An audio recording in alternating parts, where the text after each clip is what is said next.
¿Cómo están, jóvenes? Bienvenidos a esta segunda videoclase que vamos a tener el día de hoy para esta semana. Quiero, antes de empezar a la videoclase, hacer dos comentarios importantes sobre dudas que ustedes tienen acerca de cómo va a ser la mecánica de las clases que vamos a impartir. Bien, hay que recordar, número uno, que no vamos a tener la clase necesariamente en la hora de tu horario, ¿sí?, que marca para la clase. Lo vamos a tener por estas videoclases grabadas desde el punto de vista para que te ayude a durante la semana poder tener tus tiempos y ver esta clase, en este caso en el tiempo que a ti se te acomode. Entre más pronto lo hagas mucho mejor, ¿no?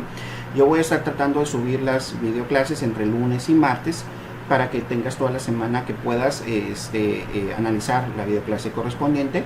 Y hay que recordar pues que las actividades te las voy a encargar, eso sí, durante el inicio de la semana, es decir, a partir de los lunes, para que tengas también toda la semana para poder trabajar en ellas. Entonces vamos a ir combinando videoclases con actividades, porque hay algunos alumnos que me han preguntado, ¿no va a dar clase el día de hoy? Bueno, vamos a darlas a través de estas videoclases. Y cuando sea necesario o cuando ustedes así lo puedan solicitar, que crean que es importante hacerlo, pues realizaremos algunos en vivos para poder pues obviamente explicar más en detalle y estar retroalimentarnos de alguna forma en cuanto a preguntas que puedan tener o comentarios acerca de los temas. Repito, en caso de que yo lo vea así necesario o que ustedes así también lo soliciten, ¿sí? Entonces eso sería la mecánica del trabajo de clases. Y en segundo lugar, hacerles alguna observación para aquellos alumnos que en YouTube tienen una cuenta que no aparece su nombre, es un seudónimo. Y que está bien, no hay ningún problema. Lo único es que en su comentario me digan pues el nombre completo del alumno y el grupo a que pertenecen, porque pues así no los voy a poder identificar, ¿sí? Entonces hay alumnos que se han confundido y que se meten a las videoclases de otras materias y hacen el comentario ahí, que adelante, para mí está bien, sin embargo no es la clase que le corresponde. Entonces así con tu nombre y tu grupo, en caso de que tengas un seudónimo, pues entonces pueda yo contarte tu asistencia y participación, ¿okay? Entonces aquellos que ya mandaron su opinión o su comentario, en este caso en la primera videoclase que es de YouTube, vuélvanlo a enviar, nada más haciendo referencia que pues de quién se trata esa cuenta, ¿no?, para tomarte en cuenta tu asistencia y tu participación en esta videoclase. Y ya a partir de esta pues ya me pones tu nombre y tu grupo en caso de que tengas un seudónimo. Si tu nombre es completo, entonces no habría problemas, yo te voy a identificar, ¿sí? Bien, esa sería la primera observación. Bien, la segunda tiene que ver con lo que decíamos, pues vamos entonces a trabajar con videoclases, y esta sería la segunda.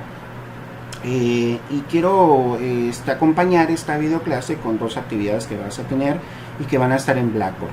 Bien, te voy a escribir cómo va a funcionar en Blackboard. En Blackboard vas a tener diferentes metas, te los voy a ir subiendo las metas conforme vaya pasando obviamente los días y las semanas. Entonces ahorita vamos a empezar con la meta 1.1, ¿sí?, de la unidad 1. Esta meta 1.1 va a contener dos actividades, ¿de acuerdo? Entonces cada meta puede tener varias actividades. Entonces para cumplir la meta completa, pues obviamente necesitarías enviar todas las actividades. Y cada actividad tiene un valor, un puntaje, ¿sí? Entonces te voy a decir cuántos puntos tiene la actividad para que tú vayas viendo tu desempeño cuando vayas entregando pues esas actividades correspondientes, ¿de acuerdo? Bien, entonces tendrás dos actividades. Las dos actividades vienen en dos documentos acompañados en tu manual. También te voy a decir qué página y qué documentos son ahí en la descripción de la actividad. El primero de ellos tiene que ver con qué significa llegar a puestos de jefatura, ¿sí?, a llegar a puestos de mando. Creo que la gran mayoría pues quiere llegar a puestos altos, ¿sí? Hay gente que a lo mejor se está conforme con ser subordinado, ser un trabajador, y no le gusta llegar a cargos altos, ¿no? Sin embargo, por tu profesión, ¿no? Yo creo que vas a tener que hacerlo. O sea, también es algo que te tiene que gustar, porque no te puedes quedar únicamente en la parte de trabajo medio, y más si la facultad te está orillando a que seas emprendedor, ¿no?, que seas un empresario. Entonces vas a tener gente a tu cargo tarde o temprano. Entonces, ¿qué significa llegar a esos puestos? ¿Sí? Se piensa que ya cuando llegaste ya lo lograste, cuando no es así. Es decir, llegar apenas empieza, ¿no? Y empieza lo interesante porque te vas a enfrentar con una serie de retos que no los tenías tal vez previstos si no te preparas, ¿no? Y hay algunos que aunque te prepares todavía se presentan en el momento y no lo habías visualizado. Entonces, ese documento te va a llevar precisamente hacia ese análisis. ¿Qué significa llegar a estos puestos? Entonces, para ello tú me vas a tener que hacer un ensayo de 2 cuartillas, como mínimo, sobre qué piensas tú acerca de todos los retos que te vas a enfrentar cuando llegues a esos puestos, o tal vez a lo mejor ya estés en esa posición o ya has estado en posición de jefatura donde tengas gente a tu cargo, ¿no? Entonces aquí viene un análisis completo sobre precisamente qué significa llegar. Un documento muy interesante que te va a agradar bastante. Y el segundo tiene que ver con la diferencia entre qué es ser un jefe o qué es ser un gerente y qué es ser un líder, ¿no? Son dos cosas diferentes que yo te decía en la parte del video introductorio, donde primero el gerente, pues el ser gerente te lo da tu propio organigrama, ¿no? Es decir, yo llego no sé, a ustedes, al departamento de mercadotecnia y son gerentes de mercadotecnia. ¿Quién te da ese título? Pues te lo da el organigrama. Y a decisión, obviamente, el gerente o del dueño de la compañía. Pero es un puesto jerárquico, ¿de acuerdo? Ahora, ¿cualquiera puede llegar a ser gerente? Decíamos, sí, cualquiera, con o sin habilidades. ¿Sí? Digas tú, pero ¿cómo es que tiene que tener? Pues sí, pero en la realidad no sucede así, ¿no? O sea, nos encontramos con gerentes que no tienen las habilidades mínimas para estar en un puesto y ahí está, y es gerente, ¿no? Pues el término gerente en sí te lo da la empresa y te lo da tu organigrama, punto. ¿Y cualquiera puede llegar a hacerlo? Sí. Ahora, no estamos viendo si es bueno o malo, únicamente es el título, ¿ok?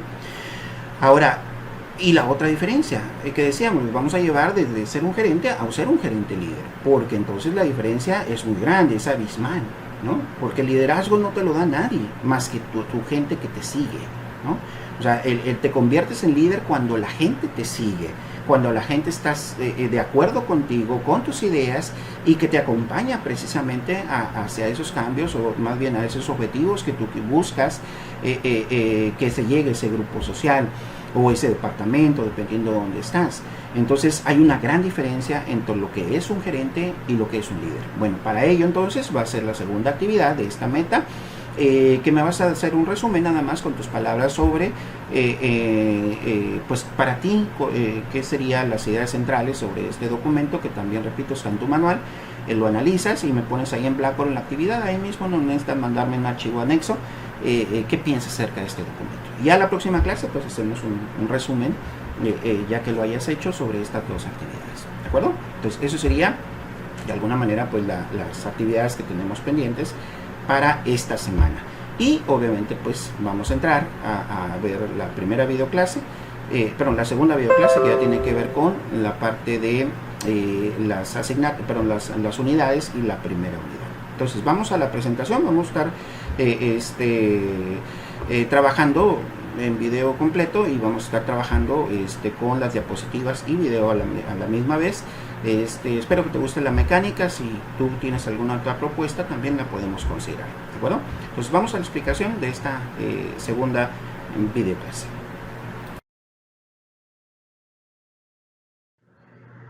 Muy bien, jóvenes, pues vamos a ver el día de hoy lo que es la parte introductoria de lo que serían los temas que vamos a ver a lo largo del semestre y empezar a ver ya la primera unidad. Entonces, algo importante en la materia, muchachos, que comentaba con ustedes en esta primera videoclase, que fue introducción, pues es el trabajar con todo el departamento de recursos humanos. Hay que recordar que en todas las empresas, al menos si no hay un departamento, sí va a haber alguien que lleve a cabo este proceso. Si estamos hablando de empresas pequeñas, algunas medianas, que pues no conviene tener un departamento en sí, ¿no? Porque pues genera gastos. Pero al menos que sí hay alguna de las personas, a lo mejor el gerente o el subgerente o alguna de las personas que lleve esta actividad. Eso es totalmente indispensable que tengamos esta actividad de recursos humanos, ¿sí? Bien, para ello, entonces les decía que es importante desde el punto de vista poder generar un procedimiento que me dé a mí la posibilidad de saber exactamente cuántas y a qué persona voy a contratar y que realmente tenga una posibilidad de éxito esa contratación. Bien, ¿por dónde empezamos? En primer lugar, para poder tener personal adecuado para el puesto adecuado, pues yo debo considerar primero tener un perfil del puesto, ¿sí? Es decir, cada departamento, cada área debe de tener este documento perfil de puesto para describir qué competencias debe de conocer o debe de tener, mejor dicho, una persona que vaya a entrar a ese puesto.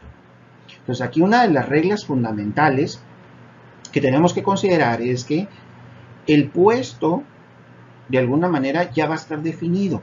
Por lo tanto, las personas se tienen que ajustar al puesto, no al revés, no el puesto a las personas, porque muchas empresas primero contratan y después obviamente ya les dicen qué van a hacer, ¿no? Entonces, no. Aquí lo importante es primero saber qué va a hacer esa persona que voy a contratar. Antes de contratar, antes de saber quién es, ¿no? Primero es saber qué va a hacer, en qué habilidades debe de tener, qué competencias debe de tener, y después entonces hacer el proceso de selección. Entonces, por ahí es donde muchas veces falla la empresa, que contrata a cualquier persona, no tiene un perfil del puesto y pues al final de cuentas no va a funcionar, ¿no? Entonces, eso es algo que desde ahorita tenemos que considerarlo como parte de una máxima del área de recursos humanos, ¿de acuerdo? Bien, entonces vamos a estar hablando de este departamento porque les decía también que es importante que aunque tú seas mercadólogo o que tu área sea de mercadotecnia, tarde o temprano vas a tener tu propia empresa y eso implica que también vas a contratar a personal. Entonces, de alguna forma, pues te compete el hecho de saber este procedimiento de contratación de personal, selección y contratación de personal.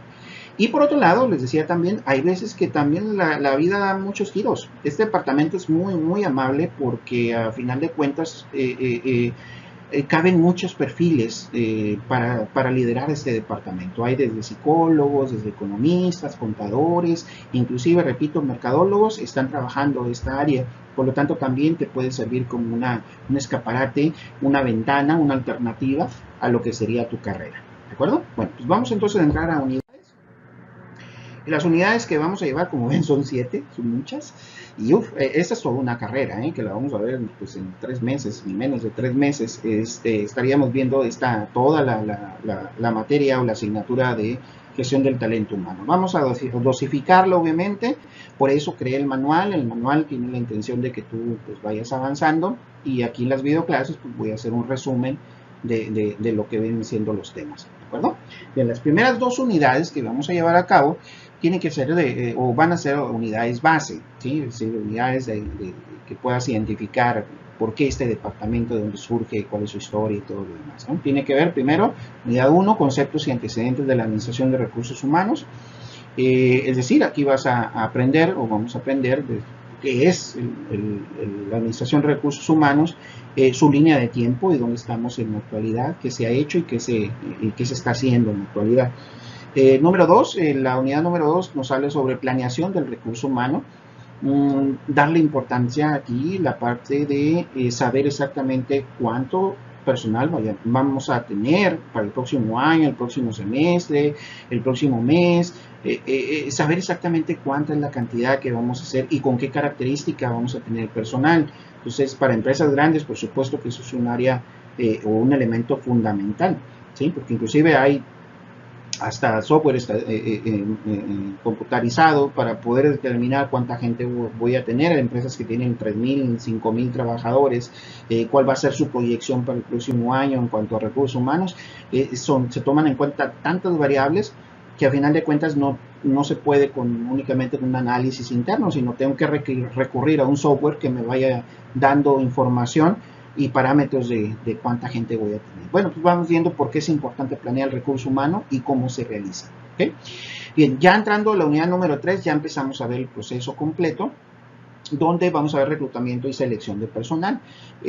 Hablar de reclutamiento, pues ya hablaríamos después, obviamente ya definiéndolo, pero es buscar, cómo buscar candidatos, ¿no? ¿Qué consideraciones hay? ¿Qué medios voy a tener? ¿Qué fuentes voy a tener? Todo lo que tiene que ver con buscar el personal. Y seleccionarlo, aquí viene una parte fundamental de esto, que tiene que ver cómo van a ser las técnicas de selección, qué exámenes voy a poner, qué pruebas voy a determinar, qué tiene que ver con los documentos que entregue el candidato, es decir, una serie de técnicas que nos van a ayudar a poder tomar la decisión de cuántos de los candidatos que llegaron a pedir este puesto, en verdad, a lo mejor si llegaron 100, me voy a quedar con uno nada más. Pues esto implica que tengo que hacer un trabajo de selección importante, ¿no?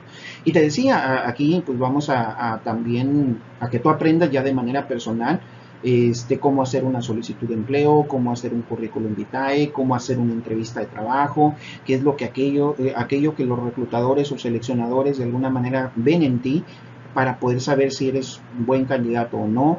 Te voy a dar muchos tips y muchos secretos ahí que tiene que ver con la selección de personal. Bien, y el cuarto también punto fundamental, cómo contratar al personal, ¿no? O sea, qué tipo de contratos hay, qué dice la ley, qué cambios en este momento tiene la ley acerca precisamente de contratación del personal. Y obviamente es una parte que para ti va a ser importante poder aprenderla, ¿no? Perdón por el perrito que está ladrando allá de mi vecino, si escuchan los ruidos, pues me disculpan, ahí sí no puedo decirle al perrito, cállate, ¿no? Bien, inducción de personal, parte importante, que el nuevo colaborador pues ya tenga una visión general a dónde va a entrar, ¿no? Porque no sé si te ha tocado que en muchas ocasiones tú solicitas trabajo, te lo dan trabajo y ahora le ponte a chambear, ¿no? A lo mejor ni capacitación te dan, ¿no? No te cuentan de dónde salió la historia, pero no te cuentan cuál fue la historia de la empresa, qué es lo que quiere la empresa de ti, que te enseñe tu misión, tu visión y sus valores, que conozcas el organigrama, los diferentes departamentos, o sea, todo un programa de inducción antes de que entres inclusive a capacitación, ¿no? Para que tú realmente sepas exactamente qué vas a hacer en la empresa y en el puesto por el cual se te contrató. Después viene la capacitación del personal. Ya la capacitación tiene que ver con la parte técnica de tu área de trabajo a donde tú vas. Entonces muchas veces ahí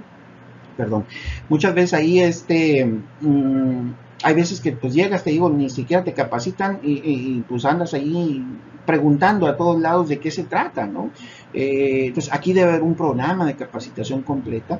Muchas veces, inclusive cuando tú vas a capacitación, no te das cuenta de todo lo que hay detrás, ¿sí? En esta área en capacitación, créanme muchachos, hay muchas cosas detrás para organizar un curso de capacitación que nosotros como asistentes ni lo vemos, ni lo tomamos en cuenta y pensamos que esto es sencillo, ¿no? Pero en verdad lleva su grado de dificultad. Y por último, pues ya que capacitas al personal, ahora ¿cómo lo vas a evaluar? ¿Sí?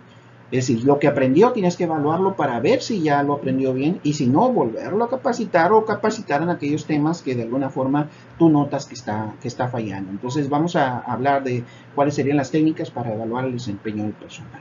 Entonces todo esto va a ir acompañado de actividades, ¿sí? O sea, no solamente la parte teórica, es que tú aprendas en cada uno de esos puntos cosas, habilidades que tú tienes que tener desde ahorita para poder aprender gestión del talento humano.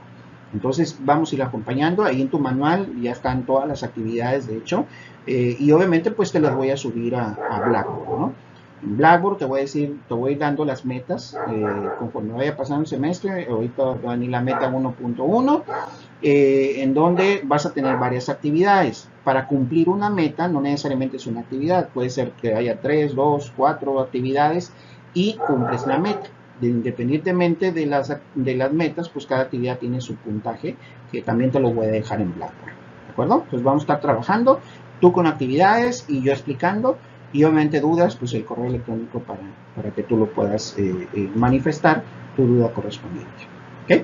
Bueno, pues entonces entramos a esta primera unidad. ¿Qué vamos a ver en esta primera unidad? Pues vamos a ver primero los conceptos y antecedentes de la administración de recursos humanos, ¿sí? Esto lo vamos a ver en esta videoclase. de qué es la Administración de Recursos Humanos y cuál ha sido su línea de tiempo, para darnos cuenta de dónde surgió y cómo hasta en este momento lo tenemos. Relación con otras disciplinas. Por eso le decía que el encargado de este departamento pues tiene varios perfiles, ¿no? Porque se ocupan varias otras disciplinas para poder manejar este departamento. A veces la tienes que ser de psicólogo cuando un empleado anda por ahí medio bajo de autoestima. Hay veces que la tienes que ser de contador, porque tienes que ver cuánto, pues los gastos del departamento, los tienes que hacer también de economista, lo tienes que hacer de mercadólogo, para poder saber dónde buscar los candidatos y qué medio usarlos, qué medio usar. Es decir, hay varias ciencias aquí. La ley, por supuesto, el derecho, importante, ya lo vamos a explicar.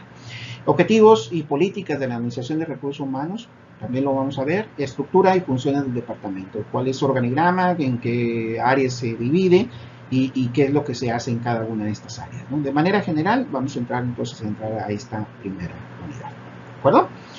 Bueno, pues ¿qué es la Administración de Recursos Humanos? Vamos a partir por aquí, ¿sí? Con un concepto muy sencillo, pero que a final de cuentas nos va a ir dando la idea, el panorama general de lo que queremos saber de esta asignatura. Bueno, para empezar, tenemos estas dos autores, Wayne y Noé Robert. La utilización, nos dice, de los recursos humanos para alcanzar objetivos organizacionales y en consecuencia comprende a los gerentes de todos los niveles. Ok, de aquí podemos dividir dos cosas. Número uno, vamos entonces a usar los recursos humanos para poder alcanzar los objetivos organizacionales. ¿Okay? Hablar de objetivos organizacionales es saber, bueno, qué es lo que quiere la empresa. ¿Quiere crecer? ¿Quiere incrementar sus ingresos? ¿Quiere incrementar sus utilidades? ¿Quiere de alguna manera utilizar o agrandar su línea de productos o de servicios? ¿Qué quiere hacer la empresa? A partir de esos objetivos, yo voy a tener que usar recursos humanos que me ayuden a alcanzarlo. ¿Sí? Hay que recordar que los recursos de la empresa son recurso financiero, recurso técnico, ¿sí? Recursos materiales, equipo y recursos humanos. Los 4 recursos obviamente los debemos de tener para completar esos objetivos, pero al final de cuentas quien lleva a la operación de conjuntar todos los recursos es el recurso humano. Sin ello yo puedo tener un buen mobiliario y equipo, puedo tener un buen sistema, puedo tener buen dinero, buen recurso, pero si no tengo recursos humanos preparados, de nada me va a servir. Entonces es importante porque ves que la empresa, pues como en este momento estamos en crisis, ¿no? No hay dinero. Entonces, si no hay dinero, ¿quién es el que me puede ayudar para aprovechar los pocos recursos que tenemos? Pues el recurso humano, ¿sí? De ahí es donde está el éxito financiero de una empresa. ¿Okay? Bueno, Fernando Arias Galicia, que es considerado el padre de la administración en Latinoamérica, nos dice que es el proceso administrativo aplicado al acrecentamiento y conservación del esfuerzo, experiencia, la salud, los conocimientos, las habilidades, etcétera, de los miembros de la organización en beneficio de un individuo, de la propia organización y del país en general, ¿no? A ver, entonces vamos a aprovechar todo lo que conlleva el que tenga recursos humanos que me ayuden no solamente ya a la empresa, sino también al individuo. Que aquí hay algo muy importante, porque hay veces que la empresa es muy egoísta, ¿no? Desde el punto de vista de que yo contrato a alguien para que me ayude, pero yo no ayudo al empleado. Entonces no se trata de eso, se trata de un bien común. Obviamente el empleado me va a ayudar a cumplir mis objetivos, pero también yo le voy a ayudar a cumplir sus objetivos. Y los objetivos los vamos a ver un poco más adelante, ¿no? Entonces dentro de la propia organización, ayuda a la organización, ayuda al país, en general por medio de las fuentes de empleo que ayuda a la economía, ¿no? del mismo. Tenemos otros autores. Es la disciplina que se encarga, Consuelo Mora, de organizar los trabajadores y las personas que laboran en una empresa para alcanzar los objetivos de ambas partes. Aquí también le dan un giro precisamente sobre los objetivos tanto de empresa como los objetivos que tiene un empleado, ¿sí? Entonces aquí hay algo importante que destacar. Y como concepto general, nos podemos decir que la administración de recursos humanos consiste en la planeación, en la organización, el desarrollo y en la coordinación y control de técnicas capaces de promover el desempeño eficiente del personal, ojo con esto, y a la vez que la organización representa el medio que permite a las personas que colaboran en ella alcanzar objetivos individuales relacionados directos o indirectos con el trabajo. ¿Sí? O sea, aquí un poquito más completo desde el punto de vista que voy a utilizar prácticamente el proceso administrativo en el área de recursos humanos para que pueda, que me ayude el trabajador y yo también ayudarlo desde el punto de vista de los beneficios de los objetivos que tengamos tanto la empresa como el propio trabajador. ¿De acuerdo? Entonces aquí sería, en este caso, los 4 conceptos principales por ahí que nos puede decir qué es la administración de recursos humanos. Entonces para ello, pues yo te voy a pedir de alguna manera que hagas tu propio concepto, ¿sí? O sea, regrésate a este video o vete al manual y me des un concepto tuyo, ¿sí? Dime entonces para ti qué sería la administración de recursos humanos, pues obviamente revisando los conceptos que ya hemos presentado y que están en tu manual. Entonces lo que vas a hacer es, me vas a enviar por Blackboard la hoja anexa en tu manual donde está la actividad 1, ¿okay? La actividad 1 de la meta 1.1. Ahí hay un cuadrito donde tú vas a poner tu concepto propio de administración de recursos humanos y lo que vas a hacer es escanearlo y de alguna manera enviarlo a Blackboard, a esta actividad. Lo puedes escanear por tu celular, sí, lo puedes hacer siempre y cuando, en este caso, esté, obviamente que se pueda ver, ¿no? Entonces me envías tu primer concepto de administración de recursos humanos, ¿sí? Ahí en Blackboard te voy a dejar la meta, la actividad, para que lo vayas a cargar en el momento en que te diga. Sería la actividad número 1. ¿Okay? Bueno, ¿de dónde surge, de dónde nace la administración de recursos humanos? Vamos a ver una línea de tiempo y cosas que sucedieron para poderlo explicar un poquito mejor y saber de dónde viene precisamente administrar recursos humanos. Bueno, pues vamos a entrar desde la etapa prehispánica, no prehistórica, estamos hablando de prehispánica. ¿Cuándo fue prehispánica? ¿Cuándo fue la época prehispánica? Pues antes de que llegaran los españoles a conquistar, entre comillas, a los mexicanos, ¿no? Entonces, en la época prehispánica, en esta etapa surge el trabajo en grupos, existe la diferencia de sexos y se cataloga el trabajo como algo valioso. Existía la esclavitud, pero el esclavo podía tener trabajos por su propia cuenta. Había artesanos, pero no congregados en gremio. Es decir, en esta etapa no existía la empresa en sí. Existía de alguna manera pues el trabajo que se hacía por medio de los españoles, que tenían hasta cierto punto esclavos o ayudantes o empleados, como le llamamos el día de hoy, pero pues sin paga y los trataban muy mal. Pero a final de cuentas pues ellos desarrollaban un cierto trabajo dependiendo de las habilidades que pudieran tener, ¿no? Entonces de ahí empezamos a hablar ya de un poco de seleccionar a personas que tuvieran habilidades un poco distintas y que a final de cuentas se convertían en trabajadores de los grandes señoritos de aquel tiempo españoles, ¿no?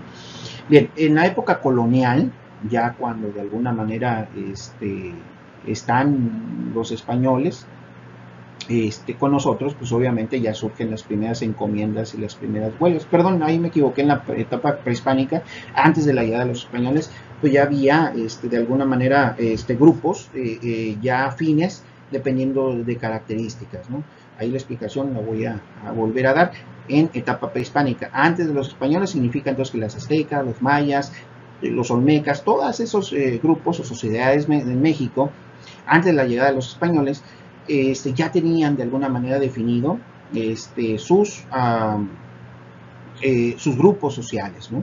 Ya sabían en determinado momento quién iba a ser para guerrero, quién iba a ser para agricultor, quién iba de alguna manera a ser para mensajero. Es decir, cada comunidad cada comunidad tenía ya sus propios puestos de trabajo y obviamente pues también había el personal de acuerdo a las habilidades. De hecho, muchas veces si alguien era guerrero, pues sus hijos de alguna manera tendían a ser guerreros de acuerdo a la tradición que se generaba por familia, ¿no? Entonces ya había de alguna manera pues ya catalogaban los diferentes puestos. Esa es la explicación, perdón, me confundí con la otra. Bien, en la época colonial ya están los españoles, ¿no? En esta época pues surgen las primeras encomiendas y las primeras huelgas. Ya, aquí ya había una organización del personal, digamos, para exigirle precisamente a los españoles que se les tratara mejor, que se les diera mejor sueldo y que se les dieran mejores condiciones de trabajo, ¿no? Entonces ya empezaban, no había por supuesto nada de ley para poder defenderse, pero sí al menos ya había una respuesta por parte del mismo trabajador. En la época de la independencia, ¿qué pasó en la independencia? No me refiero a la colonia, me refiero a la época. Bien, en la independencia, entonces ya cuando México se independiza de España, pues ya empiezan los primeros talleres artesanales, ¿no? Y los primeros productos que se manejaban, pues era desde todo lo que tiene que ver con la parte textil, ¿no? Se manejaba pues la ropa, toda la parte de artesanías en cuanto a la parte de cacerolas, de todo lo que tiene que ver con el seres domésticos, y ya empezaban a trabajar en pequeños talleres.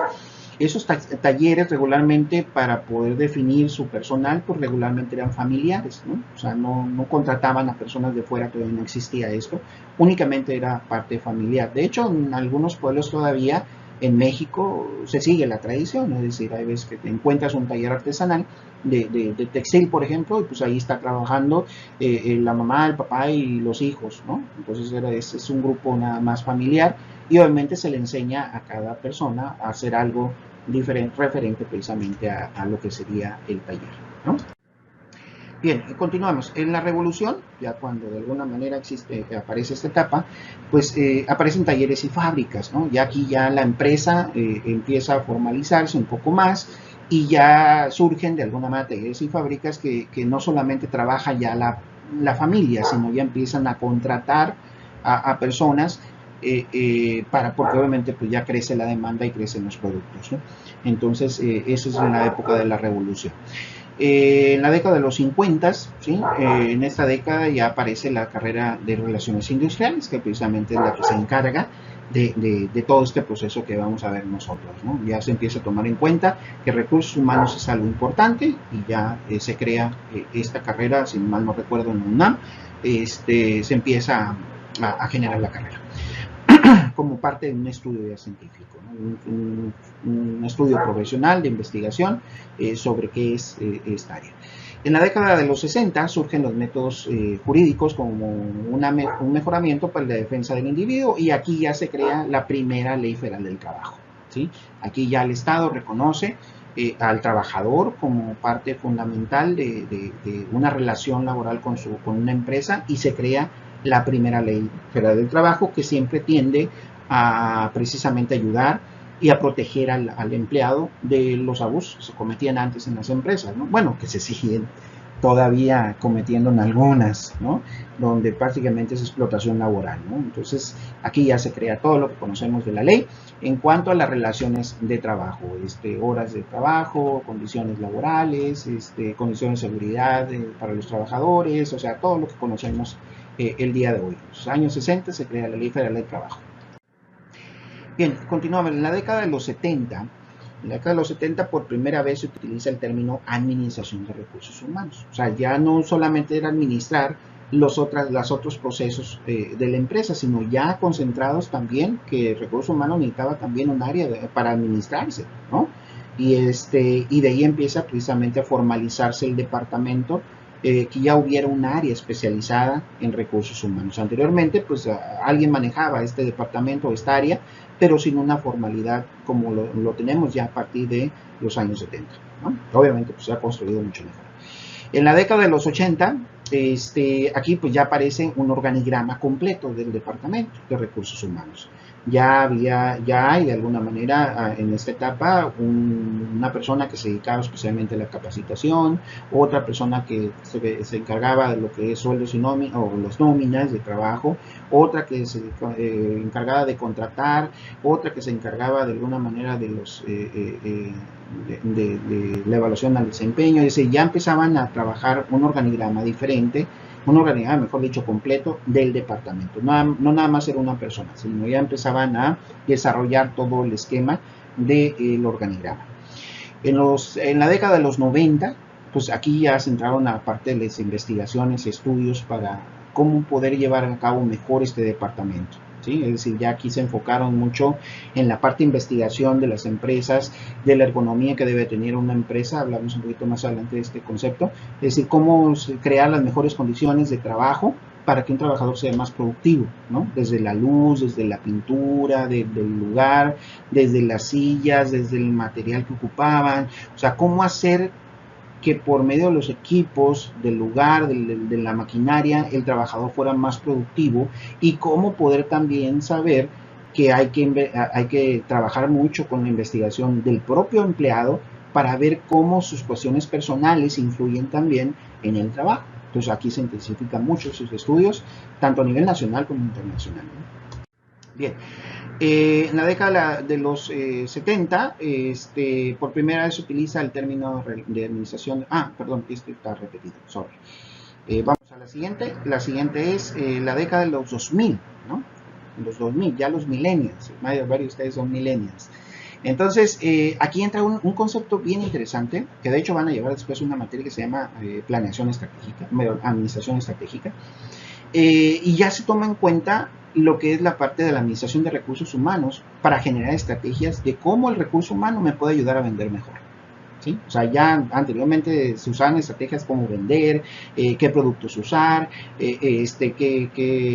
cuántas sucursales voy a tener, pero no se utilizaba de alguna manera cuánta gente voy a tener que requerir para que me pueda ayudar a cumplir esos objetivos. Entonces ya entra la parte del recurso humano, la administración de recursos humanos, como parte de una planeación completa de toda la empresa. Ya no lo ven como algo separado, ¿no? Después vamos a ver dónde está el departamento, dónde debería estar el departamento de recursos humanos en un organigrama, ¿eh? Que ahí es donde fallan muchas veces también las empresas. Bien, y a la fecha, ¿qué tenemos ahora? Lo que tenemos ahora es en el departamento de recursos humanos, principalmente en la administración de recursos humanos, perdón, es entrar a la certificación de competencias laborales. Ahí estamos en este momento y es algo que me voy a tener poquito para explicarlo rápidamente y que es importante que tú lo conozcas porque para allá vas en el momento en que quieras un trabajo, te van a pedir certificación en competencias laborales. ¿Qué es esto? Bueno, resulta entonces que tú puedes terminar tu carrera de mercadólogo, ¿sí? Y muy bien, tienes tu título y eso te ayuda, por supuesto, a competir, ¿no? Pero la carrera en sí te va a dar una serie de conocimientos y habilidades importantísimas, pero no te va a ser especialista, ¿sí? Es decir, a pesar, si yo soy mercadólogo, a lo mejor soy muy bueno para la publicidad y ahí me quiero dirigir, publicidad, ¿no? Entonces, yo lo que tengo que hacer es, de alguna manera, especializarme en publicidad. Entonces, hay organismos, el más importante en México se llama Conocer. Este organismo lo que hace es te certifica a nivel nacional tus habilidades que tengas para un área específica. ¿Sí? Si tú quieres, por ejemplo, un mesero, hay oficios que de alguna manera no tienen carrera, ¿no? O sea, tú puedes ser a lo mejor licenciado en gestión turística, pero no necesariamente eres un licenciado en mesero, ¿no? Entonces, o servicio al cliente, no existe. No hay una carrera, pues. Entonces, ¿cómo puedes certificar o cómo puedes asegurar que un mesero sepa hacer muy bien su trabajo? Bueno, pues aquí hay certificaciones para esos puestos también, ¿no? Donde entra a una etapa donde se le va a hacer un examen y al final de ese examen, si lo acredita, va a salir con un documento que se llama certificación en competencia laboral de servicio a cliente de alimentos y bebidas, ¿no? Por ejemplo. Entonces, ya tienes un documento que avale esa habilidad, ¿no? O esas habilidades que se generan a final de cuentas en competencias. Entonces, ahorita las empresas que realmente están formalizadas y que llevan un proceso administrativo sólido, te van a pedir competencias. A ver, ¿qué competencias debe de tener que pueda certificar un mercadólogo? ¿Debe saber inglés? Por supuesto, ¿no? Entonces te tienen que certificar, tienes que certificarte, mejor dicho, en inglés. Tienes que buscar una empresa que te diga una certificación de que yo sé hablar, escribir y leer inglés, ¿no? ¿Qué otra certificación debe tener un mercadólogo? ¿En diseño? ¿Sí? Bueno, pues entonces debe de presentar una certificación, aparte de tu título, ¿eh? A ver, tu título, tienes una certificación en inglés, tienes una certificación en diseño, tienes una certificación en informática, en este caso que tiene que ver con Microsoft, por ejemplo, se te certificó, tienes que certificarte en varias herramientas, competencias que tienen que ver con ayudar a tu carrera, con tu título, a decir, yo sé hacer esto. Entonces, ahí es donde entra la parte interesante. Si tú crees que con tu título únicamente vas a encontrar o vas a competir bien allá afuera, no basta con el título ya, ¿sí? Necesitas certificarte en competencias laborales en el área que tú quieras, ¿sí? En el área que obviamente tú te sientas de alguna forma capaz de, o que te guste y que a final de cuentas pues quieras buscar un trabajo así, ¿no? Entonces ahí es donde entra la parte importante de la certificación laboral, ¿ok? Entonces no te pierdas en esto y es algo que debes aprovechar ahorita, tomar cursos, tomar certificaciones sobre algo en especial que para ti sea importante de tu carrera. Desde ya, no, o sea, no creas que vas a esperar a que salgas para que te certifiques en algo. Desde ahorita lo puedes hacer, dependiendo obviamente de cómo sería tu gusto sobre lo que de alguna manera sería tu profesión, ¿sí? Entonces, ahí es donde de alguna manera quiero llegar, en donde estamos el día de hoy. ¿Cómo ves? ¿Sí? ¿En qué te quieres certificar? O ya, si ya lo tienes visto, y si no, empieza a pensar en ello. ¿Qué cosas son los que mi carrera me exige que tenga una certificación aparte de mi título? ¿Sí? Eso sería interesante porque ahí es donde empezamos a contratar, en este caso las empresas empiezan a contratar quien tenga certificación laboral y tenga su título, pues va a tener más herramientas, ¿sí? Va a tener más competencia que anteriormente únicamente entrabas con una entrevista. ¿Qué sabes hacer? Pues sé hacer esto, pues éntrale, ¿no? Ahorita no, es a ver qué sabes hacer y demuéstralo. A ver, dame un papel de certificación para ver si realmente sabes hacerlo. Ya después te pondrán a prueba, pero mientras tanto pasas a la siguiente fase del proceso mostrando documentación, ¿sí? Y obviamente si yo como recursos humanos veo que tienes varias certificaciones y además tu carrera, oye, pues sería buen candidato, y pasas a la siguiente etapa, que ya son entrevistas, ya son exámenes y qué sé yo, ¿no? Entonces te abre muchas puertas la certificación en competencias laborales. Acuérdate que te dije que en un principio que el perfil del puesto está precisamente definido por competencias laborales, ¿no? Entonces en ese perfil ya debe tener diseñado que el nuevo trabajador debe tener competencias en esto, ¿sí? Pues llegas tú, presentas tus competencias, tus certificados y pues ya empatas lo que sería el perfil con lo que sería el candidato. Y eso es probable que te puedan dar la vacante, más bien cubrir la vacante y contratarte. ¿Sí? Entonces, interesante todo esto que se presenta en la empresa, que ya lo estaremos diluyendo a lo largo de las clases. Bueno, vamos a dejarlo ahí para después entrar al siguiente tema. Ahorita fue nada más para ver el concepto y ver las etapas de la administración de recursos humanos. ¿Okay? Bueno, entonces te voy a dejar la actividad que te decía en esa explicación en Blackboard para que lo hagas esta semana. Y pues mándame tu comentario de la clase del día de hoy aquí en YouTube para contarte tu asistencia y participación para esta videoclase. ¿De acuerdo? Bueno, cuídense mucho y los veo para la próxima videoclase.